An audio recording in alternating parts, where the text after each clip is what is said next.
every device I use has the record button in a different place. So, all right, you're Very a good. host, we're recording, we'll Okay. let some people in. Okay, great. Thanks. We're going.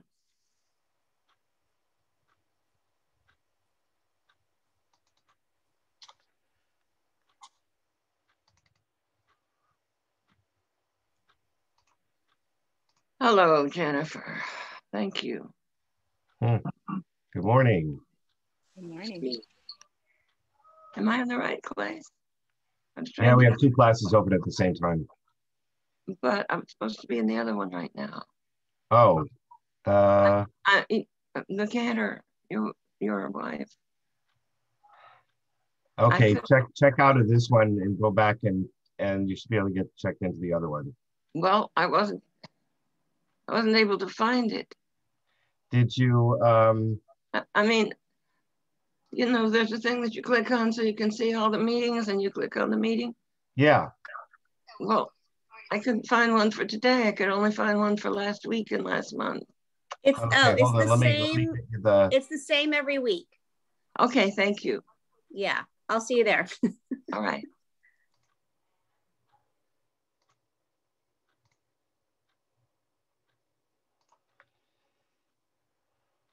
Life in Zoom land, it's all often complicated.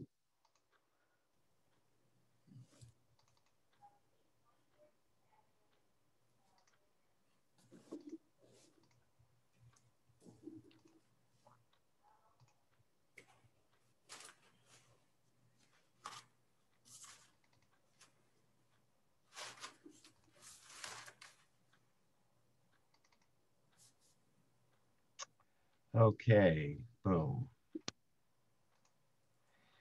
Okay, good morning, everybody. How is everybody? Good. Good morning. Good morning, Rabbi. Good morning. Good morning. Okay. Good morning. Great to see everybody. We're coming up to Passover. I think next week is actually this topic that we'll be talking about, Passover. Yes, keeping kosher, cleaning the house and all that. There's kind of special rules for Passover. So we'll be talking about those things. And then the following week was going to be sort of talking about the Seder, as I explained last week. But since we don't have to do that, I hope you'll all join my Zoom Seder instead, which will be Saturday, the last Saturday night of March. It'll be 7:30 at night. And you should be getting information about that to sign up. So since you get to do the Seder with me, we don't have to talk about the Seder next week. And instead, we can have a kind of open conversation. And particularly if you're concerned about getting ready for Passover and have questions about that, I can answer those questions. But so next week, I'll talk about keeping kosher for Passover and why we do the holiday and all that. And then the following week, we'll have like an open conversation. Okay, everybody ready for today? So yes. Today we're going to talk about first of two life cycle topics. So it's going to be marriage, birth, and Brit Milah. And let's see, that's kind of the, make sure I've got everything here. Today it's going to be, hold on one second. I have my own technical, marriage, birth, Brit Milah, and parenting.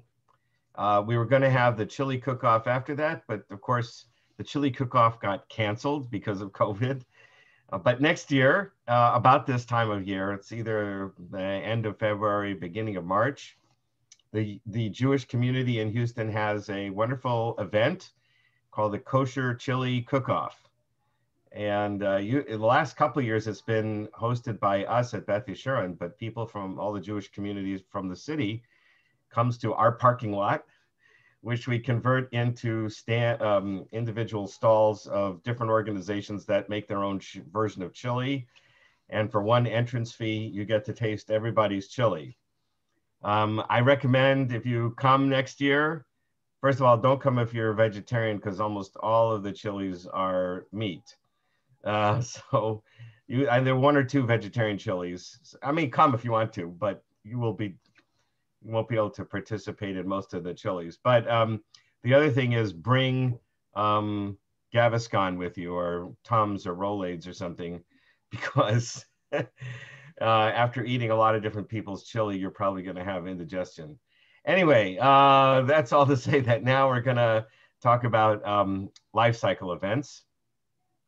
The handout should be, I noticed that they weren't linked earlier, but Jennifer's going to make sure they get linked shortly, so they should be able to get the outlines of the soon.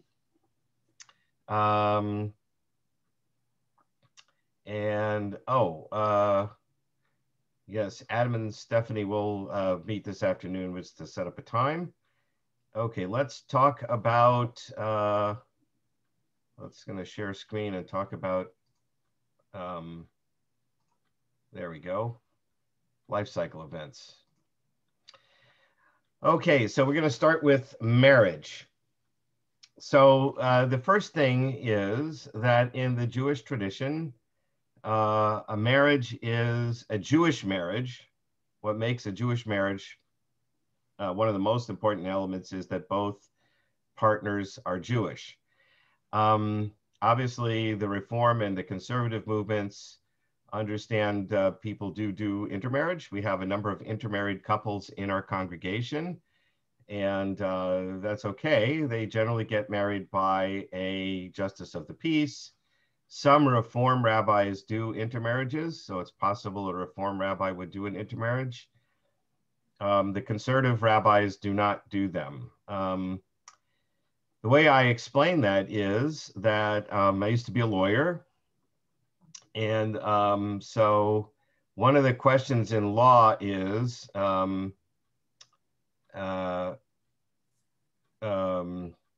a choice of law question. So if you have a Canadian and an American and they enter into a contract with each other, one of the provisions in the contract has to specify which law will apply if they have a dispute and they have to go to court, which law the courts should apply to determine how to understand the contract. Does Canadian law apply or does American law apply? And in the case of Jewish law only applies to Jews. And since a wedding is conducted in the Jewish tradition according to Jewish law, it just can't be done. This is my view anyway. It cannot be done with one person who's Jewish and one person who's not Jewish, because the Jewish law doesn't apply to the person who's not Jewish. So it's not technically a Jewish marriage. Again, obviously under secular laws, the people can get married. And we do have intermarried couples in our congregation. They either get married through a secular means or a Reform rabbi who does it.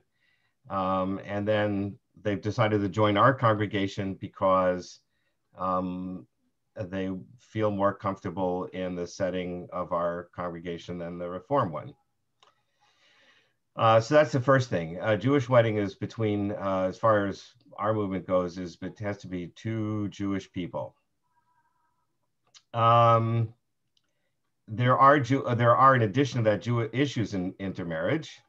Obviously, first of all, the most important thing is if two people of different faith traditions are deeply committed to their own faith tradition, then getting married is an issue that they really need to discuss and work out before they get married, in my opinion. Otherwise, they're just going to create a problem for their future marriage, right? Because there's going to be issues about, do you celebrate Christmas and Easter in home? Do you celebrate Passover and kosher your house for Passover? Do you celebrate Shabbat every Friday night with candles and wine? And then when you have children, how do you plan to raise your children? Are you going to be comfortable sending them to one religious school as opposed to the other? Some couples believe they can send their kids to both religious, or they can raise them as both traditions and then let the kids decide. But nearly every clergy person of any faith says that's not a good idea. First of all, you confuse kids. The kids are very confused, particularly when they're young. They don't understand how you can do both.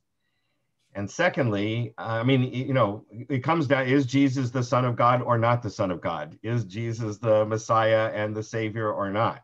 Did he die for your sins or not? It's not like you can say yes, both of those things, right? And certainly hard for kids to navigate that. But secondly, you put your kids in a really challenging position because they, in deciding which way, you know, if you say, well, I'll leave it up to them to decide which tradition they want, then the part of their making a decision is disrespecting one of their parents, right? Oh, I like Christianity and dad's a Christian. What does that say about my relationship with mom? I'm like disrespecting her. I'm favoring dad. And do you want to put your kids in a position where they have to choose between the two of you about, which we're basically doing when you say, well, they'll just decide which way they want to go. So as far as I know, all ministers, priests, and rabbis that I know of say, if you have an intermarriage, you want to work out in advance which religion you're going to raise your kids so they don't have to make that decision. That still leaves you with the challenge, right? The kid's going to say, well, okay, dad, you're Jewish. You're raising me as a Jew. Mom's not Jewish. Why is that? And how can she believe these things and you don't? And I'm not, you know, you have to work out answers to those questions. Just like any other thing you work out in a marriage, you have to figure out how you want to answer your kids. When it's grandparents, I think it's a little bit easier because it's not in the same household, right? So people who are converting to Judaism and then you have kids, you know, your kids, your parents, their grandparents won't be Jewish, but it's easier to, I think, easier to explain because it's a different home, and you just say, look, mom's parents didn't convert. I chose to become Jewish. My parents didn't convert, but we love my parents. And we respect their faith tradition, and we're going to go visit them and celebrate Christmas with them because that's their holiday, right? But we at home celebrate Hanukkah. So I think it's a lot easier with grandparents. It's not that it can't be worked out in an intermarriage, but it is something I think really should be discussed as part of premarital counseling. When you work that out, you have to figure out how you're going to arrange your home. So that's that aspect. Any questions? So before I go on to the next topic, what I just said was a lot, and maybe there's some people who want to respond to that. So any thoughts on that?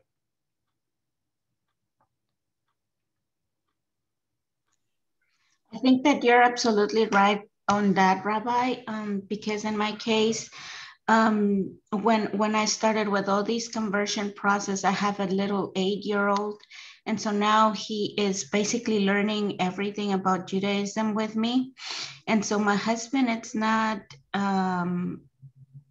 so much into converting, but he is willing to allow us to become Jews. So it is very important that both parties are in the same page. Exactly right. I think that's right. And that way, you know, again, you know, it's, I can tell you, having raised a child of our own, you know, it's always challenging being a parent in any case. There's no instruction manual that you get that tells you what to do all the time. And it really helps to be not fighting with each other about some central things about how the house is run, right? Yes. If you have to be on the same page with your kids. Yes, and one definitely. of those issues will be religion. Definitely. And I've been reading some of the books that you recommended, which are absolutely great. I'm on the Essential Judaism, and I noticed that the role of a woman raising their children in the faith is so important. Yes, so that's another thing. Thank you for reminding me about that. We try to be an egalitarian society, but we're not as egalitarian as maybe we pretend to be or maybe like to be. And I think there's still women continue to have, in most families, not all families, but in most families, a more primary role in child caring, even if they're working moms. You know, that's what why moms today are super moms, because they have to do a regular job plus. Now, you know, it's true, men are more involved, but I think it's still the case that women are percentage-wise, men are more involved now than they have been in past generations. But it's still the case today, I think, that women are more involved than men as a general rule. Again, it's just a generalization. And Right. So that means they are involved in the kids in education and religious education. Right. Now, some people say that that's one of the reasons that Judaism traditionally has followed what's called matrilineal descent. That is, that the religion of the child follows the mother and not the father, right? In a patriarchal world, you would have thought it'd be the other way around. But Judaism says it's the mother's religion that determines the religion of the child. Right. And one of the reasons given is that women tend to be much more involved in child rearing. Certainly, even particularly in a patriarchal world, they were, but even today, to some extent. But we continue our movement continues to follow that rule. So we continue to follow that if your mother is Jewish and your father is not, then you're Jewish. But if your father is Jewish and your mother is not, you need to have some sort of formal, even if you're being raised as a Jew, you have to have some kind of formal conversion ceremony. So I'll talk about that in the next segment of the class when I talk about raising a kid and giving birth, because we would deal with it at that. Usually it's done at that point in time. If you, like Isabel, you're now changing and your kids are already born. You know, you're having to explain why you want to make this change, and hopefully your kids understand and they say, okay, this is kind of cool. I think, by the way, I'm partisan. And of course, I think Judaism is a great religion and we have a lot of cool things for kids, right? Purim is a terrific holiday for kids. Hanukkah is a terrific holiday for kids. Even Passover, as I'll talk about next week, can be a fun holiday for kids.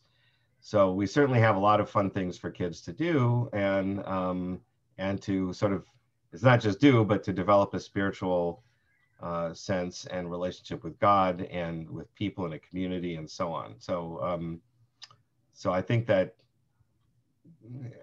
when you start to raise kids in the Jewish tradition, they can find it pretty exciting.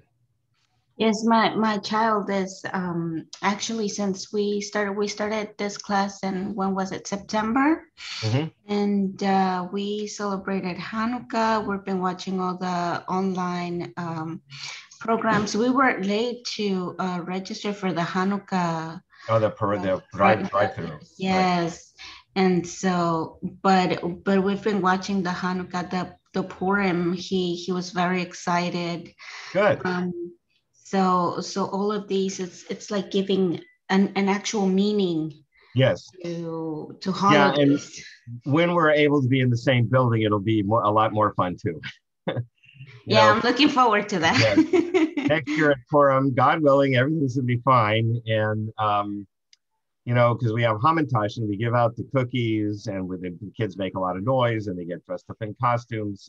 It's really a lot of fun for kids. So next year should be even better. Yeah. Okay, so so that's kind of that subject. Let me talk a little about the marriage ceremony. There, can you see the outline of the wedding there? If you're going to have a Jewish wedding, I go over this with all couples, of course, before the wedding anyway, but just briefly, first of all, before you get to the ceremony itself, you sign what's called a ketubah, which is a wedding contract. The ketubah was traditionally, again, in a patriarchal world, that was a protection for the woman. The man is making almost all the promises in this contract. And he basically promises to take care of her, to provide for her, because again, it was a patriarchal world. And in the event of a divorce, he also promises to give her a divorce settlement. Now, we in the conservative movement, most rabbis continue to use the traditional language, which was Aramaic, and the traditional wording of the traditional ketubah in Aramaic, even though it's kind of dated. No modern American court would determine either the husband's or the wife's rights and privileges in a marriage based on what it says in a ketubah. We follow civil law. So in a divorce, God forbid, you go through a divorce proceeding and the rules follow Texas law if you're in Texas. The one aspect that you would need to do, which I guess is kind of a little later in the outline here, is if you're getting a divorce, you also need to get a Jewish divorce. So just like the Jewish wedding counts as a civil wedding, so you're civilly married as well as religiously married with a Jewish wedding, a civil divorce doesn't unwind the Jewish divorce because that's handled in a civil court. So you need to have a Jewish court manage the Jewish divorce. That's called a get, G-E-T, which is a little confusing, but the Hebrew word is gimel tet, and it's pronounced get in English. Sounds like an English word, but it's not. So a get is a Jewish bill of divorce. And if you need to do that, then you can arrange it with a rabbi, and our movement has a way of doing that fairly painlessly once you've handled a civil divorce. And if the husband is not willing, again, it was a patriarchal world, so the husband was supposed to give his ex a Jewish bill of divorce. But many times in the Middle Ages and even earlier, a very obnoxious man would refuse to give his wife a get, and then she would be what was called a chained woman, an aguna. And she could not marry anybody else until he gave her the bill of divorce. And that caused obviously a big problem for women for centuries. Our movement in the late 20th century took us a long, long time, but we figured out a solution to that problem. And again, a relatively painless process. You just apply to the Jewish court, say your husband's being a jerk. I'm being nice here. A jerk is a 4-letter word, but I would choose a different one if we weren't in polite company. He's being a jerk and he's not giving me a bill of divorce. And once the rabbis ascertain that that's true, they undo the wedding without his, even without his permission, basically. So in any case, but you do need to go through that. So that's kind of a we sidetracked ourselves here. Let's get back to the outline. So that when you get ready to get married, nobody's thinking about divorce when you're getting married, but you do sign a wedding contract. The traditional Aramaic language was pretty one-sided, the husband making promises to the wife. However, every single ketubah that I've used as a rabbi has an English translation also. And the English translation is not really a translation at all. It's really kind of what we would want to see in a wedding contract today. You know, the husband and the wife agreed, the bride and the groom agreed to love each other, nurture each other, take care of each other, provide for each other, you know, support each other, et cetera, et cetera. So you can put whatever you want in the English part, as far as I'm concerned. There are a lot of formulaic ones that ketubah companies have, but you can write your own. And that becomes, in my opinion, as the rabbi, that's what you're really signing to when you sign the ketubah before the wedding. You're promising to do those things that we all think are important in a marriage. The point of this ketubah signing ceremony is that in the Jewish tradition, marriage is not just a relationship of love and romance, which it is, hopefully, but it's also a relationship of responsibilities and obligations. And so we deal with the responsibilities and obligations before the wedding ceremony. And then we talk about love and romance under the chuppah. So you sign the ketubah. Wow, we're already 25 minutes into class. All right, I'm gonna hurry this up. So, not everybody knew how to sign their names back in the old days. And I explained this when we do the ceremony, if you're getting married with me. If I'm officiating at, you're not marrying me, but I'm officiating. I explained this, that not everybody could sign their name back in the old days. Not everybody knew how to do that. And so we have two witnesses who are witnessing the fact that the parties are agreeing to this contract. And in order for that to happen, the witnesses have to see something happen that they can then testify to. Yes, we saw the bride and the groom do this, which indicated their acceptance of the contract. And so since this is a contract of obligations and responsibilities that you can't hold in your hand, like this pen, the rabbi said, what you do is you do an act, which is called chalifin, or exchange. The rabbi holds out a handkerchief to the groom. It was originally mostly just the groom. And he would say to the groom, do you accept the responsibilities and obligations in this contract? And if you do, pull on the handkerchief. And when the groom pulls on the handkerchief, that is the act that the witnesses see that indicates that the groom accepts those responsibilities. And then the witnesses sign their name to the ketubah saying, yeah, we saw him do this. Now, again, since the English translation is egalitarian, I also do this for the bride. You know, if you accept the responsibilities, you also need to pull on the handkerchief. Then the witnesses sign. And then in most modern ketubahs, there's not only a place for two witnesses to sign, but also a place for the rabbi to sign, and the bride and the groom get to sign, because everybody now can sign their names. So everybody signs the contract. The witnesses are the ones who count for Jewish law purposes. And they need to be Jewish, they need to be adults, and they need to be able to sign their name in Hebrew. They also can't be directly related to either the bride or the groom, or related to each other. So you have to think, but we work that out before the wedding. We find some witnesses who can do that. The next step is called veiling the bride, and I won't go into detail about that now because I want to get on to other topics. But the custom has always been to veil a bride. Some brides now don't have veils with their wedding dresses, which is also fine. We just skip this part of the ceremony.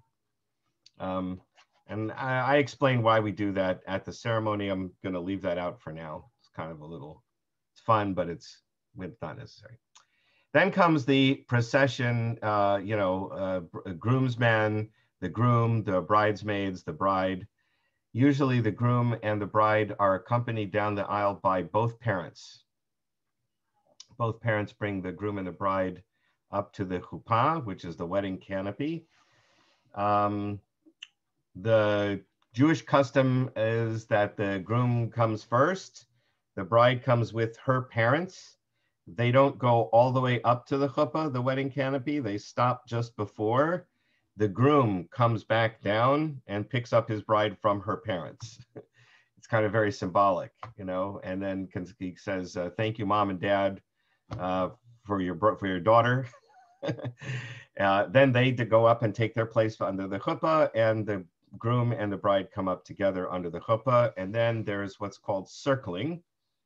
And the tradition again was that the bride circled the groom 7 times. 7 is this mystical number of holiness. It represents the Sabbath and creation and holiness. To me, the obvious symbolism is that the bride is indicating that the groom is the center of her life. And for that reason, Diane and I, when we got married, changed the ritual slightly. So she circled me 3 times. And then I circled her 3 times to indicate she's now the center of my life. And then we kind of did a Texas do-si-do, even though we were in California, kind of circling each other to make the number 7. And that made it egalitarian. I recommend that to people, but you know, not everybody wants to do that. Anyway, whatever, that's the circling part. Then the rabbi welcomes people. There's a wedding talk where the rabbi talks about weddings and the couple and so on. And then there's 2 parts to the ceremony. Each has its own glass of wine. The first glass of wine is the Petroleum Blessings, which are called birkot erusin, or kiddushin. The Hebrew word kiddushin comes from kadosh, which means holy. And so you're sanctifying each other. You're saying you are each designated and made holy to each other, made special to each other. And so the blessings of betrothal are done over the first glass of wine and the exchange of rings. In the old days, it was just the groom giving the bride a ring. The ring was supposed to be without gemstones. And the reason for that was, apparently, even back in the old days, it was hard to evaluate the worth of gemstones. And a groom might tell his bride, boy, I bought you this diamond ring. It cost me $5,000. And it really was cubic zirconium worth a few pennies. And we don't want the groom cheating the bride and thinking she's getting something worth a lot more than she's getting. So we don't use gemstones. A gold ring is pretty easy to evaluate. And so plain wedding band was the preferred ring. He says some magic words to her about how she's betrothed to him and made holy. And that was all they needed to do. In most modern weddings, we have what we call the two-ring ceremony. So the bride gives the groom a ring as well and says something magical to her groom and gives him a ring. Then we separate the two parts of the ceremony by reading a portion of the ketubah in Aramaic and English. And then we have the second part with the 7 wedding blessings over a second glass of wine. And after that is the priestly blessing. And then is the breaking of the glass that you see in all the TV shows and movies with Jewish weddings. You know, the groom stamps on a glass. And a lot of reasons are given for that. The probable original meaning was something about remembering the destruction of the temple, even though that was 2,000 years ago. We sort of updated a little bit to say we remember, even in our happiest moments, that the world is still broken. The world is still not, you know, perfect. And so we're celebrating now, but we know that we all need to go back to try and making the world a better place after the celebrations are over. But since it's a symbol, it's a lot of different meanings to a symbol. And I usually add a very positive one, which is that however many pieces the glass is shattered into, that our prayer is that the bride and groom's happiness and joy should multiply and increase as the glass is shattered into 1,000,000 pieces. And everybody says Mazel Tov. Here's a sort of summary of the 7 wedding blessings. I kind of summarized them for you here. Okay, that's kind of the wedding ceremony. Any questions about that so far? So I will go over that if anybody's having a wedding or whoever the rabbi is will go over it with you. What is the role of parents if the child is Jewish but they're not? Was that, Sarah, was that about a wedding or about raising kids? Sarah here? Oh, Sarah. So I'll just answer the question for both. The role of parents if their child is Jewish but they are not. So if one of the parents is not Jewish and raising a child, then again, hopefully the parents are on the same page about how they're raising their child. And, you know, they encourage the child to follow the faith tradition of whatever they chose. And, you know, if the child has questions, then you take them to and you can't answer them. You can take them to the professional, right? Take them to a rabbi or a priest, whichever way you're raising your child. And that person hopefully can help explain, you know, from the tradition's perspective, what you know, answer the child's questions. In terms of a wedding, in the wedding ceremony, that was the question, right? Okay, so in the wedding ceremony. So I totally have the non-Jewish parents participate as much as possible in the wedding ceremony. They walk their child down the aisle for sure. They stand under the chuppah so they get a front row seat to the wedding ceremony. And if they want to do something else, I mean, we may be able to find sort of non-ritual things that they could do, but usually parents aren't that involved in the ceremony per se. They don't have speaking parts typically in a ceremony. So, but they do walk their child down the aisle, and they get to stand under the chuppah with their child as the wedding ceremony takes place. And of course, at the reception, they get to make toasts and all of that. Okay. Okay, so now we'll go to the next section, which is about kids, I think, right? Purpose. Oh, sorry, that was wedding ceremony. So the purpose of marriage. So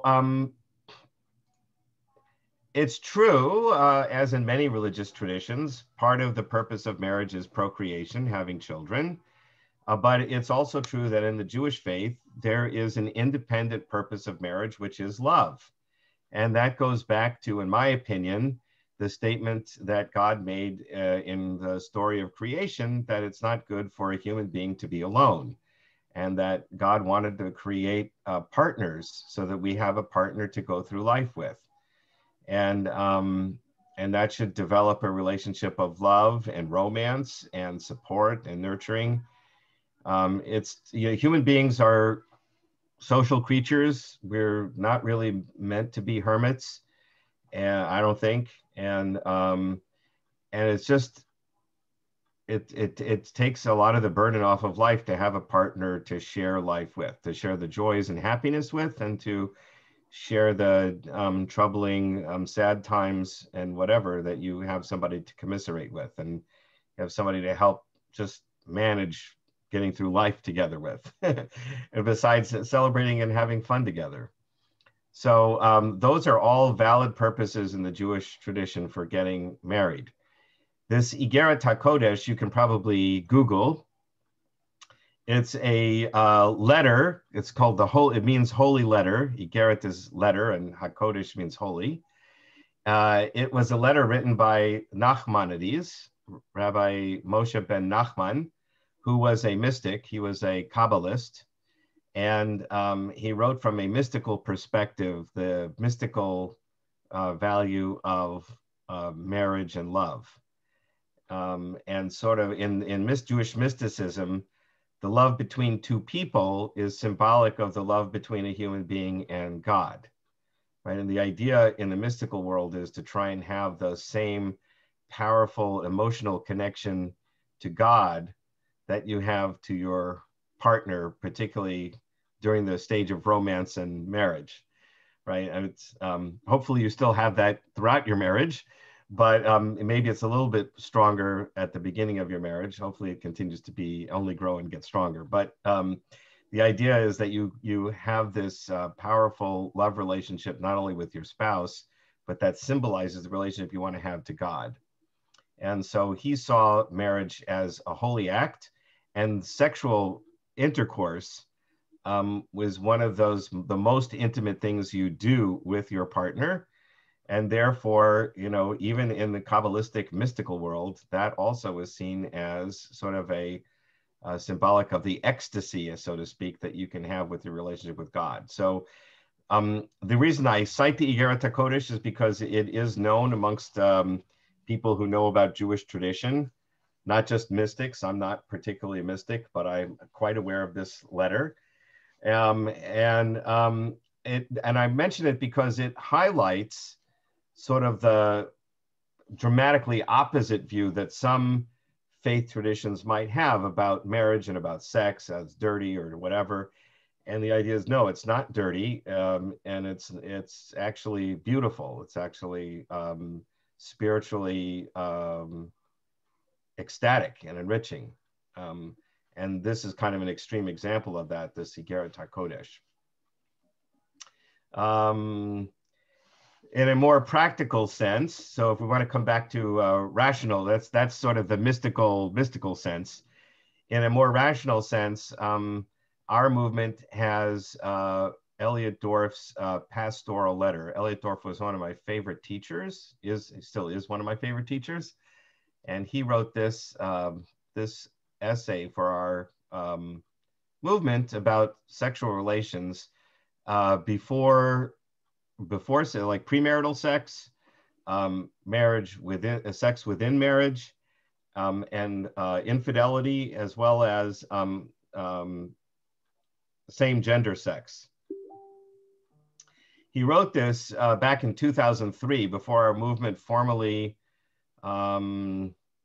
determined that it was that same gender unions could be holy unions. We have, in my opinion, fortunately decided that about 15, 20 years ago now. So we can now officiate at such marriages, and we can also, a person who is openly gay can be a rabbi. We had to approve those unions first before we could do those things. We did, fortunately, about 15 years ago, in my opinion. But even before we formally approved it, Rabbi Dorff discusses the topic here. And I think he deals with these issues in about love and marriage and sex in a very practical, reasonable, sensible way, right? So he kind of sets out what are the values and morals that we learn from our tradition about how we're supposed to treat each other, and what does that say about the special relationship you have with one other human being, and then how does that relate to how we should treat each other in sexual intimacy and other ways. So I'll let you read this on your own. It is from almost 20 years ago now, so I'm not sure if it's dated or not, but if anybody, I mean, you know, things have changed in 20 years, but I would love to hear your responses if you have either positive or negative comments. I think Elliot Dorff, in my opinion, is a very thoughtful, compassionate person, and I think he writes pretty clearly. So I haven't read his essay recently, but I assume it stood the test of time. Okay, that's that, and let's go back to, so we talked a little about gay marriage. I'm happy to talk with individual people about this if you have questions about it. It is true that in a couple places in the 5 books of Moses, it specifically says a man should not lie with another man as with a woman, and to do so is forbidden. It's even considered a capital offense. And in one place it's called, in the Hebrew word is a to'eva, which is sometimes translated as an abomination. And so that was because of these couple passages in the 5 books of Moses, it was not easy for our movement that wants to maintain connection to our sacred texts to find a way to interpret the text as a whole to sanctify these relationships in the modern world. I'll just say a little bit about it now, but I'm happy to talk more about that individually if anybody has questions. My personal view is that again, it goes back to the Garden of Eden. And when God created a human being, he said it's not good for human beings to be alone. We were meant to have a partner. And what our ancestors didn't know until recently was, or didn't understand, heterosexuals certainly didn't understand, was that some people are just not wired to be interested in a person of the other gender. That's just not how they understand their humanity. And so for a person who feels that way, because of their genetics or whatever it is, if you want to say you can only marry somebody of the opposite gender, you're saying to them you have a choice between 2 terrible things. One, you live a life of loneliness, which is a pretty horrible sentence to put on somebody. Like, you have to live your whole life alone and celibate. I know that the Catholic Church does that to their priests, but I'm not Catholic and I don't understand that. They do it to their nuns also. I understand that's their faith commitment, but I think it's a very difficult life to create for a human being, and Judaism doesn't have that. So you're either asking them to be alone, or you are saying you have to pretend to be interested in somebody of the opposite gender, at least romantically interested. Obviously, you can be friendly with somebody else, but to be romantically interested in somebody of the opposite gender, even if you don't feel like it. And as we've seen in the last few decades, the people who choose to do that create psychological trauma to themselves and to their spouses and their children, particularly if later in life they can't maintain the facade anymore and they come out as gay. And, you know, it kind of, it has an effect on obviously the rest of the family as well as themselves. That's a very challenging thing also. So, so the solution is that if you are not interested in somebody of the opposite gender, then our movement has now determined that then you should have a relationship with somebody you love. And we will recognize that relationship as a holy relationship. And again, I guess that's about all I'll say about it now, but I'm happy to talk more about that with someone individually if you have more questions. Okay, making marriage work. Yeah, so there was a program in Los Angeles which was called Making Marriage Work. It was a Jewish program using Jewish sources. And it was like a 10-week program that with some professionals, marriage counselors, financial counselors, and a rabbi. And each session was devoted to a particular topic about issues of creating a good marriage. Most of it is about communication skills, determining how to make compromise. Compromise is crucial in any relationship. Where you can compromise, where you can't, to kind of talk through a lot of the issues you might have in a marriage before you get married. Money matters. How do you have separate bank accounts, joint bank account? How do you spend money? How do you anticipate spending money? Whether you want to send your kids to day school, private school, you know, or public school. Again, how you want to raise your kids religiously. Even if you're both Jewish, what kind of synagogue do you want to belong to? How do you want to incorporate Judaism into your marriage and your family? Right, all those kind of issues are good things to talk over before you get married.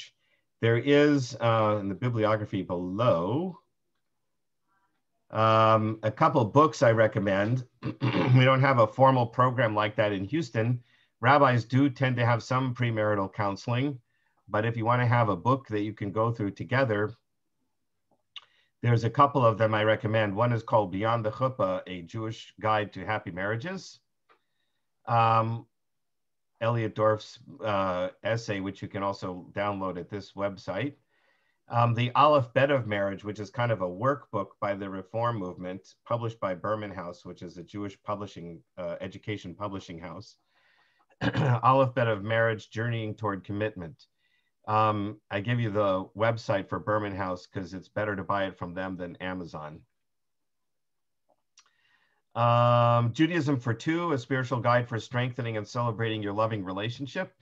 I believe this is the one that goes through the calendar and shows how each of the holidays can highlight different aspects of what makes a good marriage. You know, how the values or traditions of the holiday kind of can be used to highlight a particular aspect of a loving relationship. And this, I think, is also a Reform Movement book. I believe you can get it at Amazon. And Meeting at the Well, a spiritual guide to being engaged, a guide to planning your life together, again, by Berman House. So you can go to the Berman House website to get that. So those are some books about making marriage work, in case you can't get marriage counseling from your rabbi or some other place. Just a couple more words about this domestic violence. Sadly, that also happens in the Jewish world. Jews are not immune to any of the bad things that go on in society. So there is domestic violence in some Jewish homes. There is help for you if you are in that situation. The Jewish Family Services in Houston is our main address for social welfare matters. If you need counseling, if you need financial assistance, if you need help looking for a job, we send people to Jewish Family Services who have social workers and employment people and so on who help people deal with things. There is also, as I'm sure many women know, there's domestic violence organizations in town that women can turn to. There's a women's shelter and so on. And absolutely, if you need help, you should get help from one of these places. Your rabbi hopefully also has access to organizations that you can rely on to get help. So that's all I'll say about that subject. And we already talked about divorce and get, and the aguna is the chained woman. The get is the bill of divorce. We already talked about that. We talked about matrilineal descent. So now we're on to Brit Milah and Simchat Bat. So when a boy, so let me stop before I do that. Any questions so far about marriage or that? Okay. All right, so for boys, there's been a long-standing tradition. It's really about 3,800 years old. One of the longest Jewish rituals, well, rituals of any religion as far as I know, and that is circumcision, right? So boys are circumcised at 8 days old. It's the medical community kind of seems to go back and forth as to whether circumcision is somewhat better or not so much for men. You know, it prevents certain kinds of problems, but you know, it still is a medical procedure or whatever. The Jewish tradition has always said, we're going to do this anyway. This is what we do. This is part of how we establish our identity. And frankly, it was one of the big problems we had with the Greeks.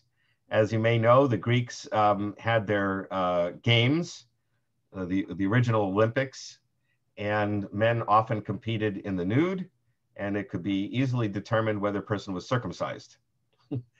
And Jews were criticized and embarrassed and humiliated for circumcising their boys in the Greek world. And it became a distinctive identity marker that Jews would do this anyway, because that's what we do. And similarly, throughout the ages at different times, it was an issue, but we do it. I won't say that it's painless. Clearly, that's not true, but I will say this, for a baby who's 8 days old, they experience all kinds of pains all the time, right? They're hungry, they're thirsty, they poop in their diapers, and they get a rash, they maybe fall. Lots of things happen to kids. They cry all the time. And the great thing about babies is they're very resilient and they forget about things pretty quickly. I don't know any adult Jewish man who remembers his bris. None, zero. And I don't know any men who are traumatized by it. Okay, often the parents are a little bit, you know, because they're seeing it happen, but kids don't. And I don't know any, I mean, I imagine there are some, but I don't personally know any Jewish men who are saying, I wish my parents hadn't done that, right? It's what Jews do. And we consider it a holy act, and it's surrounded by blessings and prayers, and it's considered a happy occasion, and we do it with wine, and it is what defines Jewish people. As hopefully all the men in the class know, if you weren't circumcised, to convert to Judaism, you need to be circumcised. That is one of the requirements. So as an adult, it's a much bigger deal. Not a huge deal. It's an outpatient thing. It takes a couple hours and it takes a few days to heal, but it is a major commitment. And I've had a number of men who've done it as adults. Pretty much they all said, well, you know, it was a little painful, but it's not a big deal. And they're happy they did it because they want to be Jewish. And that is a determining factor for Jewish men. If you have a circumcision that's done in a hospital, because now many doctors do it just of course in a hospital, they just automatically do it. That medical community, like I said, goes back and forth on this subject, but I think it's still very extremely commonly done in the hospital after a few days, but before the 8th day. So if you have it done in the hospital by a doctor who's not a ritual Jewish circumciser, you should have what's called hatafat dam done afterwards, which is just, again, it's good to do it while the baby is young. They won't have any memory of it at all. They get poked with all kinds of needles for vaccines and flu shots and whatever. And basically you're just poking them to make a symbolic statement that this was now done for Jewish purposes. So you could have a regular circumcision done in the hospital if you want, but then have the hatafat dam done afterwards at a brit ceremony. I personally recommend having it done by a mohel. Why? Because this is all mohels do. Mohel is the ritual circumciser. This is all they do. They do thousands of them. It's like brain surgery. You want a brain surgeon who's done 1,000 brain surgeries before they see your head, right? So mohel, this is all they do. They've done hundreds of them. They know what they're doing. And even doctors who may do a lot of them don't do as many as a mohel does. Also, it's done a little bit differently for Jewish purposes. I actually saw how it's done ritually because this is a story which I have 2 minutes to tell. I have a friend who's a doctor, and he lives in a little small town in California. And after he's been living in the small town in California since he got his MD. And when he had a son, there was no mohel who would come out to this little town to do the bris. And I was a lawyer actually at the time in Los Angeles, but I knew the blessings and that's all you need. And so he invited me to come over to his house. So I flew up to his home in a small plane to the local airport, like one of those one propeller planes, and went to his house for the bris. And he did it the way he does it in the hospital, which is with a certain kind of a clamp. And again, you know, it's uncomfortable for the baby, but the baby's not going to ever remember. But I will say that having seen it done that way, and then having seen how a mohel does it, if you're worried about the pain that the kids go through at all, have the mohel do it. There's no clamps. It's a much faster thing, much simpler, straightforward. Again, I recommend having a mohel. Turns out that the mohel in town in Houston is also an MD. He's a doctor, so he definitely knows what he's doing. He's been doing them in the pandemic even. He's been able to do it with social distancing and masking and everything that's required. He also uses a little bit of topical anesthetic. And his name is Dr. Gottesman. So if you're having a baby boy and you want to have a bris ceremony, I'll be happy to put you in touch with him. I think my wife is on the screen now, so I need to get off pretty soon. Just some ideas about parenting. I think I'll just leave it to you there. There's some articles about that. I do want to mention Simchat Bat in the last minute here. So Brit Milah was the big deal we fuss about over boys when they're born. And in a patriarchal world, of course, having baby boys, sons, was a big deal. And we would make a big fuss about it. In the modern world, men, and it's always the men who are slow to realize this, I don't know why we're so dense, half the human population are women, duh. And of course, if we only had men in the world, there wouldn't be another generation, duh. So therefore, we should be celebrating with equal excitement and joy the birth of girls. But we never really had a formal ceremony for that. So there are now many rituals that are developed for celebrating the birth of a girl so that we can have a big party for them too. Anita Diamond, the one who wrote the book, Choosing a Jewish Life, has a new Jewish baby book, and she talks about that among other things. And you can find other things on the web. I have my own formula ceremony that I do, but it's important, crucial really, for us to celebrate and welcome girls into the Jewish people as well as boys, of course.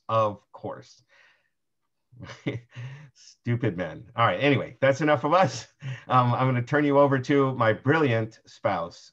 Thank you, Rabbi. Thank you, Rabbi. Thanks, Rabbi. Bye-bye. That's so sweet.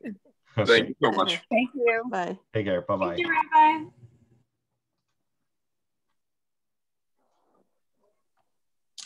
It's just embarrassing.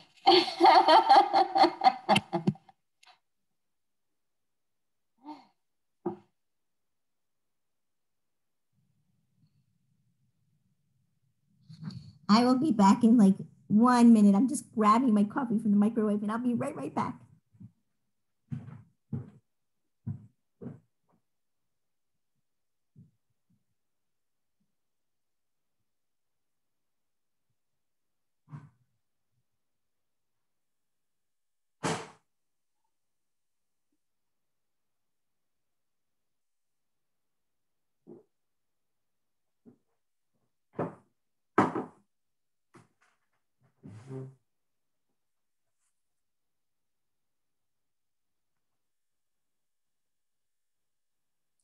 Should I assume that everyone's here, even though I only see screens with people's names on them? Can you let me know if you're here? Because it's really hard for me to tell. Hi. Yes, I'm here. You're here. I'm here. Good. So we have a few people who are here. Yes, we're all here. Okay. I guess I'm just going to jump in and get started then. Okay. So we left off on page 61. And on 61, we are reviewing words that have the sound vo in them, right? And we said, if you have the O vowel, right, the vav with a dot on top, the cholam, and the consonant before it has a vowel, then the O is pronounced vo, right? So once again, if the consonant before a cholam, you know, the vav with the dot on it, if the consonant before a cholam has its own vowel already, then the O is pronounced vo. So on page 61, line 1, are there any O's that are pronounced vo on line 1? Did anybody find any? The last one? Yes, very, very good. Meets. Sport. Right. And that is because the tsadi has a vowel underneath. Does anybody remember the name of the vowel under the tsadi? Oh. That vowel is called shva. Shva. Shva. And shva is usually silent, but even if it's silent, it still counts as a vowel. And that's why tsadi cannot take the O. So it has to be mitzvot. Okay. On line 2, are there any cholams that are pronounced vo on line 2?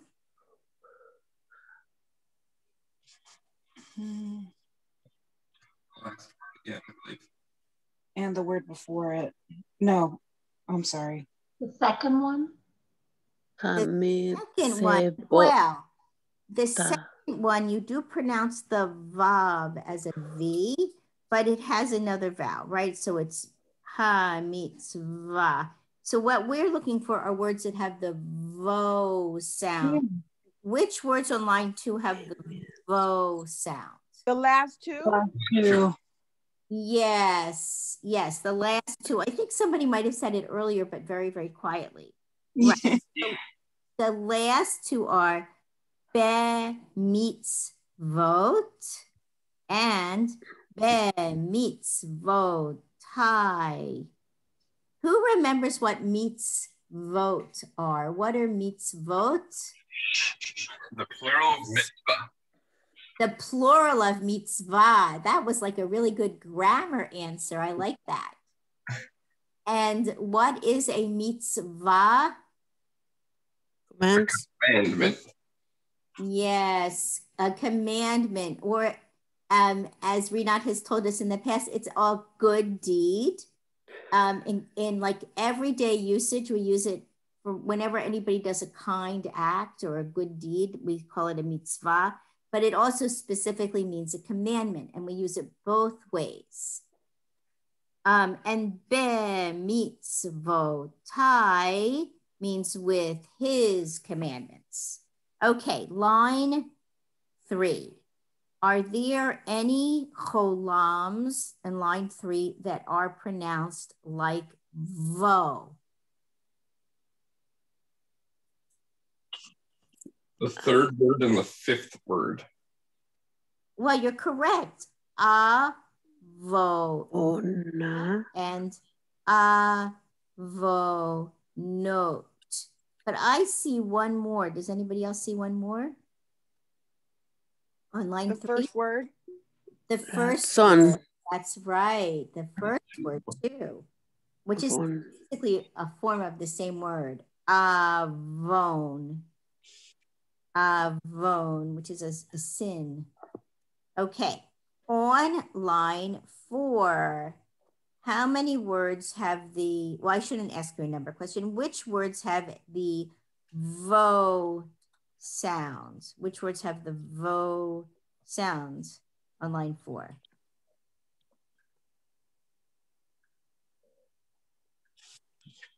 The first word. Yes, the first word. Ve, avon. What else? Avoni. Right. The fourth word. Avoni, my sin. What other words? The third word? The third word. Good. Ha meets vote. And there's one more. The last word. The last word. Correct. Be meets votav. Be meets votav. If you look at, I know I've mentioned this before, but if you look at the ending to the word be meets votav, kamatz yud vav is a special ending. It looks like it should be pronounced Ive, right? But it's not. The yud is silent, completely silent, and it's pronounced av, av. And the av ending means his, av. It's a suffix that means his. Okay, very good. All right, bottom of 61. Okay, so this is really a fussy rule and it's not easy to remember, but let's take a look at it. So when the kamatz has a shava in front of it, it's pronounced O. When the kamatz has a shava in front of it, it's pronounced O. We call that a chataf kamatz, and it's pronounced O. So in these words, it's Oniya, Oni, Chodashim, Omarim, Oranim, Shoranim. Okay, so just say those words after me. Oniya, Oniya, Oni, Chodashim, Chodashim, Omarim,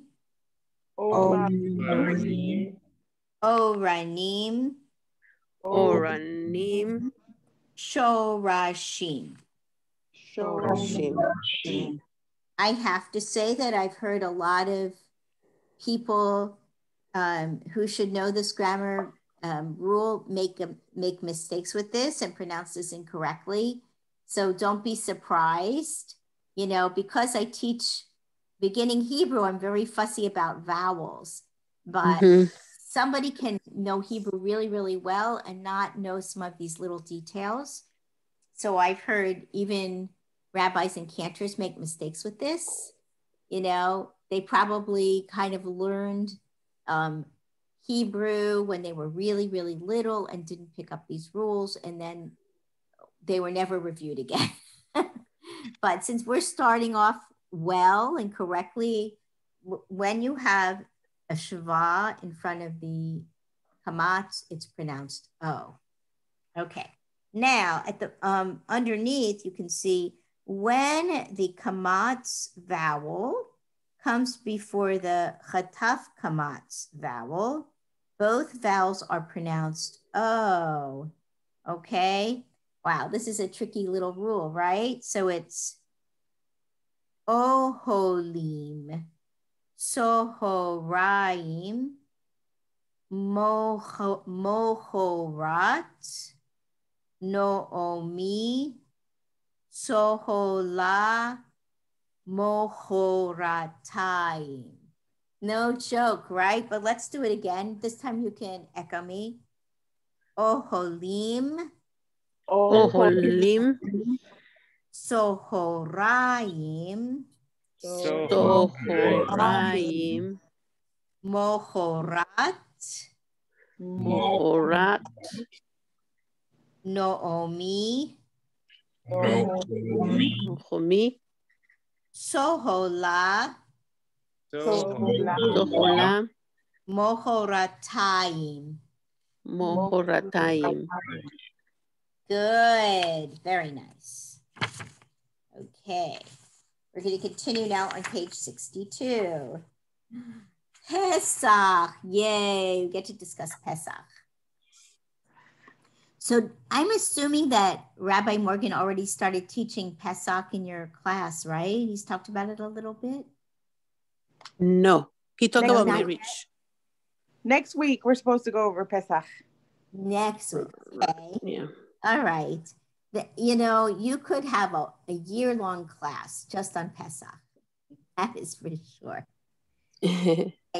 Pesach means, for the purposes of this translation, Passover, right? That's what we call the holiday in Hebrew, Pesach. So you might say, Chag Pesach Sameach, Happy Passover. Chag Pesach Sameach, Happy Passover. Okay, so we're getting two new letters, although we already know them from singing the Aleph Bet song so often. We have Pei and Samech. Pei and Samech. Pei and Samech. And some teachers will say, Pei has a pebble. Pei has a pebble. And they do because when Pei loses its pebble, it's pronounced like an F. But here it's pronounced like a P. Pei has a pebble. Okay, and Samech, right? We have looked at Samech before. It kind of looks like a round Mem Sofit, right? It resembles, and in some ways it resembles Tet, doesn't it? It looks a little bit like a closed Tet.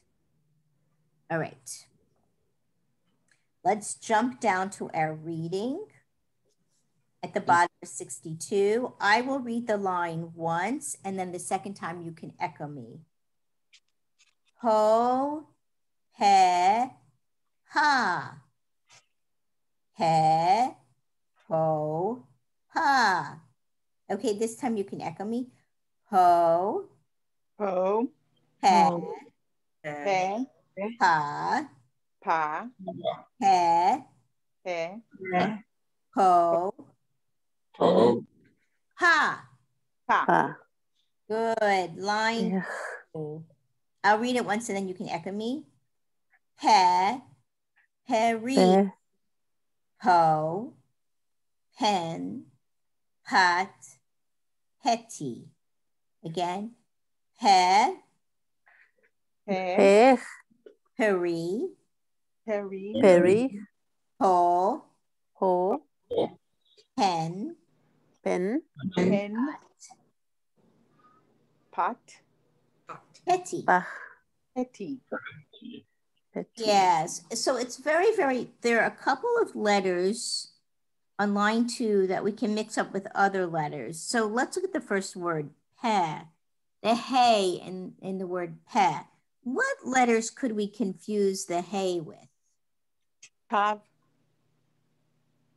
We could confuse the letter hey with what? I'm sorry. tav. Chet? You mean chet, right? Oh, yeah, yes, yeah. You could confuse hey and chet. So some teachers say hey has a hole. Of course, so does chet, but hey has a hole on the side. So hey has a hole. So you could confuse hey with chet, right? Hey at the end of a word is silent. So it would be peh. But if it was a chet, it would be pech, right? So if it has a hey at the end, it's peh. If it was a chet, it would be pech. All right, here's hey, so it's peh.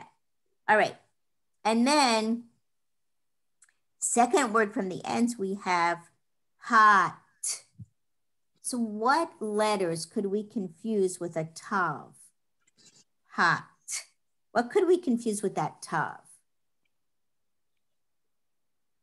Het. We could also confuse tav with chet or hey. So here, tav has a toe. Tav has a toe. That might help you to remember. Tav has a toe. Hot. Okay. Let's do the next two lines. I'll read each line, and then the second time through, you can echo me. Apo, peel, hana, hachad, herach. Apo, Apo, peel, Peel, hana, Hana, Bana, hachad, Hachad, herach. Perach, Good. Line 4. I'll read it first. Tipa, patach, kapit, ha'am, here. Tipa, Tipa, patach, Atach, kapit, Kapit, ha'am, Baam, here. Perech. Okay. On line 63, here is a graphic that I have seen in many other books. This graphic gets passed around a lot, but let's take a look. Rosh is head. Rosh is head. Rosh, Ayin, looks like it might be pointing to his ear, but it should be pointing to his eye. Ayin is eye. Ayin. Right. He is mouth. He is mouth. Beten is tummy, stomach, beten. Stomach. Yad, hand. Yad, Jed, hand. Okay. Yad al rosh means hand on head. Yad al rosh, hand on head. Al is on. Al is on. It can also, by the way, in other contexts mean about or even over. So it could mean about or over, but here it means on. So I can't see you, which takes away from all the fun. But for I can only see 2 and an eighth of you. I can see the top of Renat's head, and I can see. It's because I look down. I'm looking. Oh, okay. But it's a lot more fun if I can see you, because I'm going to ask you now to do the choreography of this exercise. So I'm going to ask you to put your hands on various parts of you. And let's see if you can do it. You can look at the picture. I hope you wrote what everything means in. Okay. Let's start with Yad al Rosh. Yad al Rosh. Het. Yad al Rosh. Okay. Yad al Beten. Yad al Al-Beten. Al-Beten. Yad al-Beten. Beten. Number 2. Yadayim. Yadayim, that's both hands. Dayim. Yadayim al-Rosh.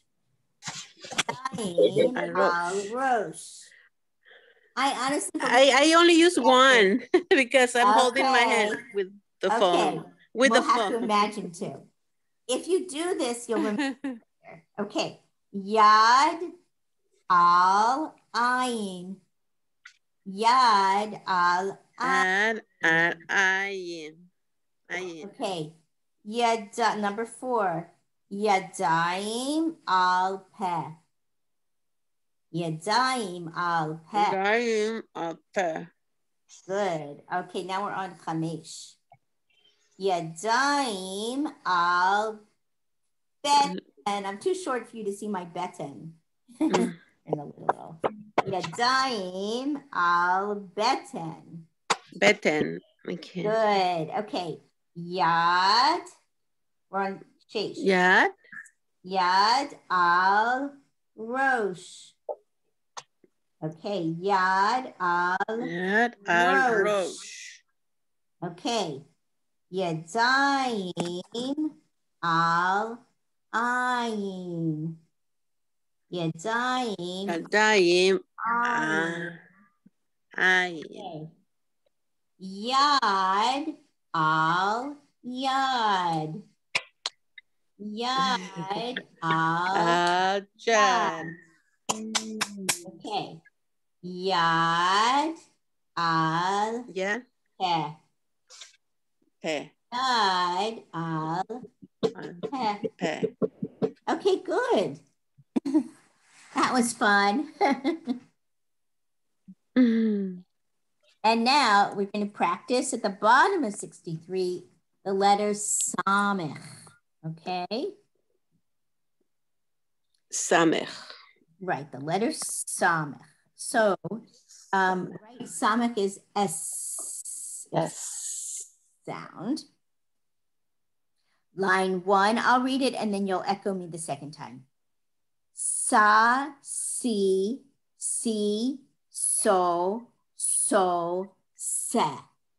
Okay, now I'm doing it again. Sa, si,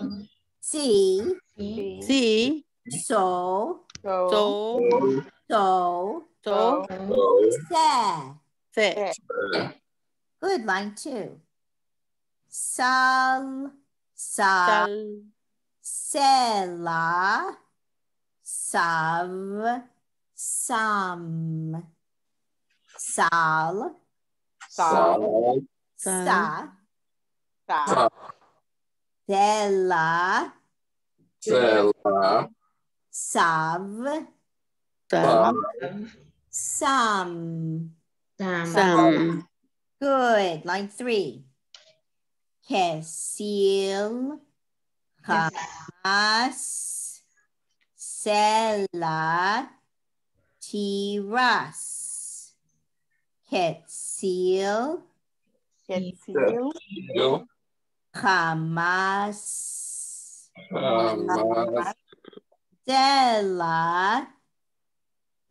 Sela, Tiras. Stav. Line 4. I'll read it first. Stav. Nistar. Yechese. Mesiba. Stav. Nistar. Yehete. Misba. Oh, sorry, Mesiba. Mesiba. Hey. How are we doing? Oh, we're doing great. Okay, bottom of 64. In the lines above, read and circle the Hebrew words for foods we eat on Passover. Okay, and then we have 4 words. Matzah, Does everybody know, everyone knows what matzah is, right? Or as we say in Ashkenazic, matzah. Yes. Right? The Okay. leavened bread, right? Right, it's that flat, dry bread, matzah. Okay, karpas. In the Seder, karpas is, you know, a green vegetable, right? So very commonly on a Seder plate, you'll see bitter, parsley or celery are very commonly used for karpas on the Seder plate. Although people from some sort of Northern European countries like Russia or Poland, where it was cold and in April, March and April, you couldn't get a green vegetable, would use potatoes for karpas. So you will see people who follow the custom of having a potato on the Seder plate for karpas. And what is marur? Bitter herbs. Bitter herbs. Bitter herbs, right? So very commonly we use horseradish, but some people use romaine lettuce, which I guess could be bitter under certain circumstances. And then charoset. And what is charoset? It's the mix, apple? Puree. Apple little mix with nuts, so yes, delicious. It's delicious. And of course, that's a sort of European and Ashkenazic recipe. Apples with nuts and maybe honey and maybe some sweet wine. But there are many other recipes from other parts of the world for charoset, right? Sometimes made with ground dates and nuts, or even with other fruits. And it is really, really, wherever you come from, it's delicious. It's like a kind of like a sweet fruit chutney. And then of course, there is the word for Pesach, right? Passover. So I'm going to give you a few minutes to kind of skim this page. It might take a little energy and look for these words, okay? Take a few minutes to look for these words, all right?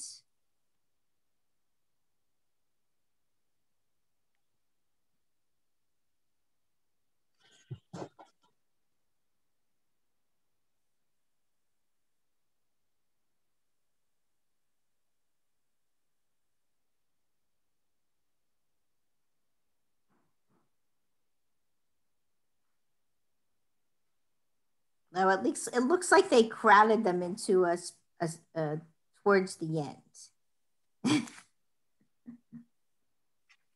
Mm-hmm. If I had written this book, I would have spread them out a little bit. They did put Pesach in the first line, though. Oh, there it is. Yeah, they did put that in the first line.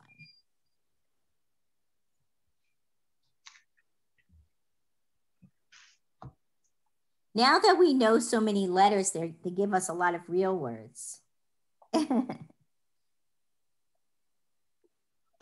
Okay, I don't want to spend all of our time reading the whole page. On the other hand, there's a lot of good reading here. So let's start with line 5. Because these are longer words, I will read it twice, and the third time you can echo me, okay? Starting at line 5. Sevivon, misaviv, basis, hispid, venisko, machsi.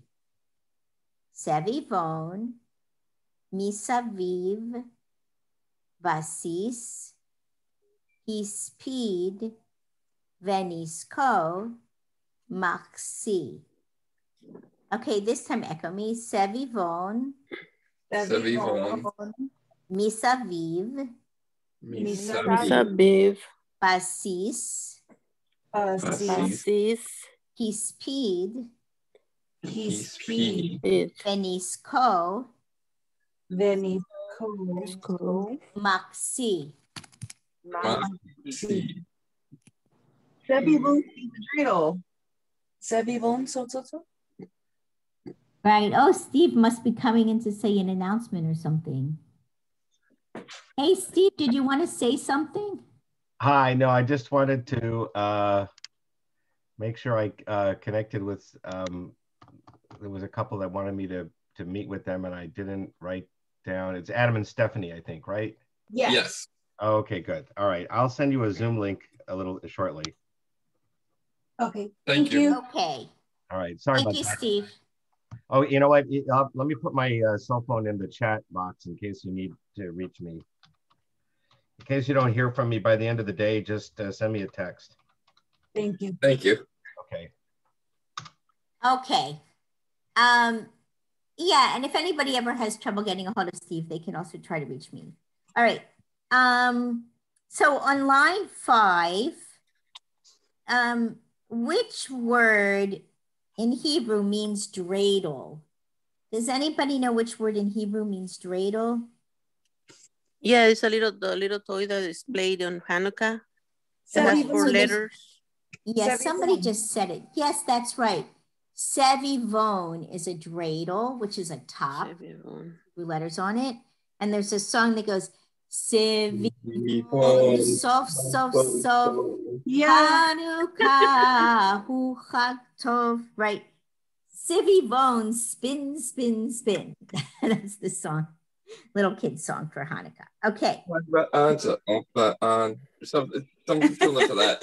That was one of my favorite Hu ones. chag tov, Hanukkah, hu chag tov. Hanukkah is a good holiday. Hanukkah, hu chag tov. Hanukkah is a good holiday. Okay. Line 6. I'll read it twice and then you'll echo. Misaperet, Knesset, Nispach, Hachnasat, Maspik. Again, Misaperet, Knesset, Nispach, Hachnasat, Maspik. Okay, and this time you'll echo me. Misaperet, Misaperet. Misaperet. Knesset. Knesset. Nispach. Mispach. Hachnasat. Hachnasat. Maspik. Maspik. Okay, line 7. Chasadim. Chasadim. Chasidim. Hasidim. Parnasah. Parnasah. Selicha. Selicha. Selichot. Selichot. Okay, on line 5, just echo me. Pesach. Pesach. Karpas. Karpas. Charoset. Charoset. Matzah. Matzah. Marur. Marur. Pesach. Pesach. Okay, so did everybody find the vocabulary words there? Yeah. So what did we say Pesach means? What does Pesach mean? Passover. Good. And what does karpas mean? The vegetable, the right, cilantro, it's the vegetable on the Seder plate. And in modern Hebrew, karpas means celery. In modern Hebrew, karpas means celery. Karpas celery. Charoset, what did we say charoset was? Right, it's that yummy kind of fruit chutney thing that we have on the Seder plate. And matzah is? The flat bread. Right, the unleavened bread, correct. Marur, we said was? Bitter herbs. Bitter herbs. And Pesach is? Passover. Passover. Okay.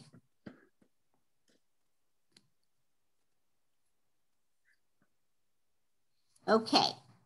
Although I think that the top exercise is a really, really good exercise because it forces you to differentiate between mem and samech.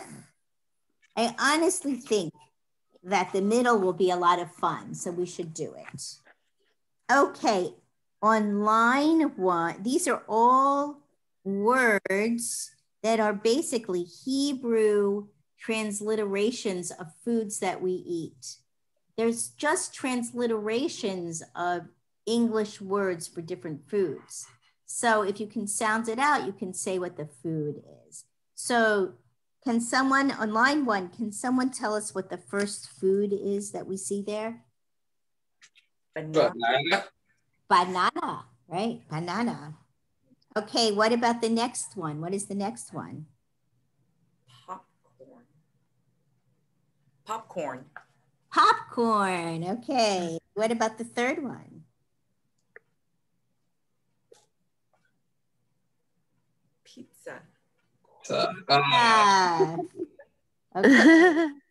Yeah, I mean, ordering food is not so difficult. Okay, what's the, I've noticed in Israel, even sometimes if there is a Hebrew word for something, they'll have the transliteration of the English word in the menu. What's the fourth word? Cola. Cola. Not good for you, by the way. No. Okay, but very refreshing on a hot day. Okay, and what's the last one? Pita. Pita. Okay, line 2. This is actually offered in non-alcoholic form in many, many Israeli restaurants, both carbonated and not carbonated. And what is it? Cider. Cider. So you'll say, if you want it carbonated, you'll say cider im gaz. Cider im gaz, if you want it carbonated. Okay, what's the second one? My favorite food? Chocolate. No. Chocolate. What is chocolate? Chocolate. Chocolate. That is so, you almost learned that word. Okay, next, what's this? Avocado. Avocado. Okay, and the fourth word on line 2? Soda. Soda. Okay, and the last word on line 2? Broccoli. Yeah, broccoli. President Bush's favorite vegetable. Broccoli. Okay, I actually am a big broccoli fan. Okay, line 3. And no wonder you look so young, and your face. Oh, I'm going to quote you on that. I think I should start eating some of that. It's the filter on the Zoom that makes me look younger. Oh, okay. You say all right. so. Line 3, first word. Can somebody guess this one? Kiwi? Kiwi, right. In Hebrew, kiwi, but it's kiwi, right. What about the next one?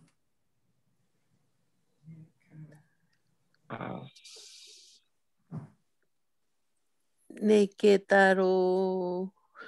What's the vowel under nectarine. the root? Nectarine? Nectarine, right. Nectarina is a nectarine. Nectarina. Oh, they spell different, huh? Nectarina. Okay, what's the third one? Artichoke. Artichoke. Choke, yeah. Artichoke. Artichoke. Okay, what's the fourth one? Lemon. Lemon. Right, limon. Limon. And what's the last? Pepper. Paprika. Paprika. Paprika. Paprika. Right, paprika. It could refer, I think, maybe to a red pepper too, not just to the powder, the ground powder. Okay, now let's see. Bottom of the page. Read the words on each line and watch out for look-alike letters, especially tet and mem and samech and mem. Okay? So on line 1, I'll read the word and you read it after me. Metzada. Metzada. Chanta. Chanta. Right, chanta. Let's say that again. One. Chanta. Chanta. Mesira. Sira. Machane. Romai.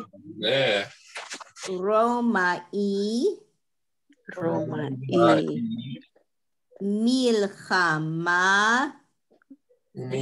Milchama. Melach.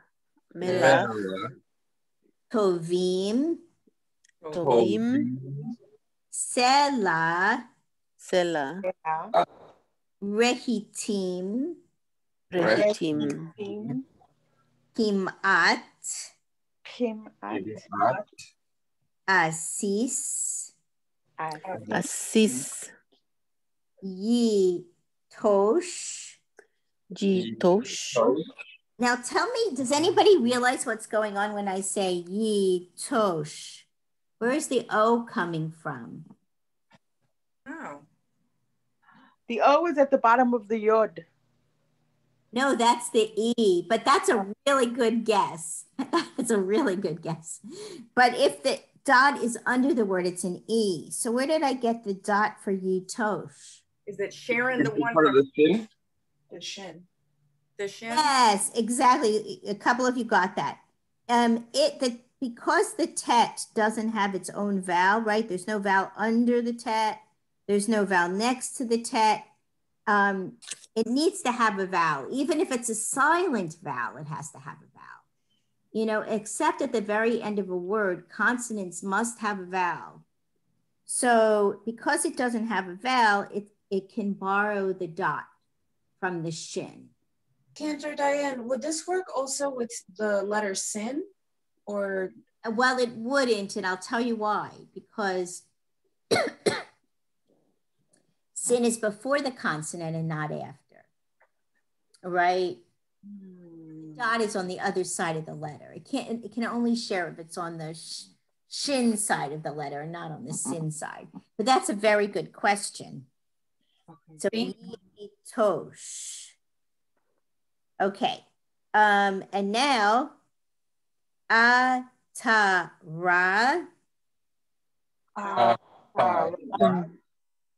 Masa.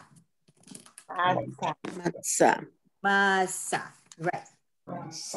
I think this is a good place to stop. Next week, we can start with shofar. Let me just ask before we go what some words, some of our vocabulary words mean, because we haven't reviewed those in a little while. So what does emet mean?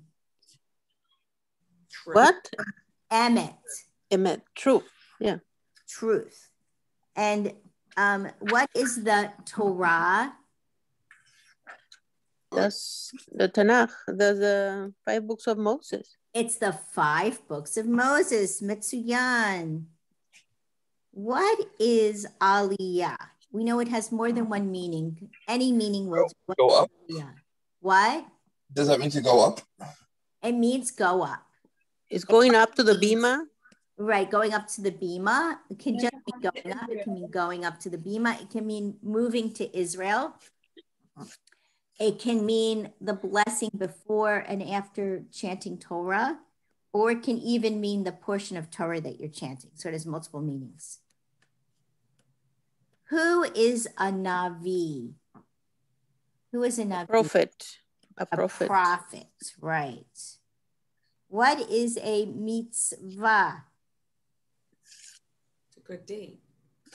A commandment, good. Okay.